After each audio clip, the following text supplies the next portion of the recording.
Nagpaabot na lang ang Samal Island LGU sa desisyon ni President Ferdinand Marcos Jr. sa balaudnon nga ugaling mamahimong balaod, Davao Light and Power Company na ang electric provider sa isla. Ani ang report ni John D. Esteban.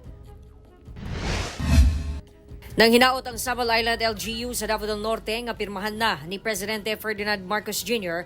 aron hingpit ng mamahimong balaod ang Senate Bill number 2888 o ang House Bill number 11072 nga nagkarayong palapdan ang prangkisa sa Davao Light and Power Company sa Davao del Norte, lakip ang Samal Island. Sumala sa mayor nga ang maong balaudnon ana-ana sa opisina sa presidente sukad niadtong Marso 6. Pero sa karon wala pa kini maaksyon sa presidente hinuon kung mulapas na sa 30 ka adlaw o human sa April 6 ug wala pa mapirmahan, automatic na nga mamahimo kining balaod. Apan depende paghihapon kini sa desisyon sa presidente kung pirmahan o i-veto kini.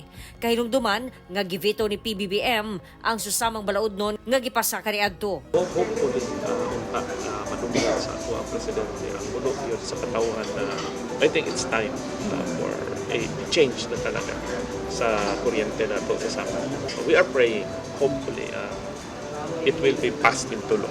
Dugay naman gud ginareklamo ang serbisyo sa kasamtangang electric provider sa Samal nga Nordeco o Northern Davao Electric Cooperative tungod sa matud pa walay klarong serbisyo nga nakaapekto sa mga residente ug negosyo. Ang Davao Light and Power Company limitado ang pahayag kalabot niini. We are really privileged to be to be called upon by the LGUs like IGACOS, the business community and the general public to extend our services.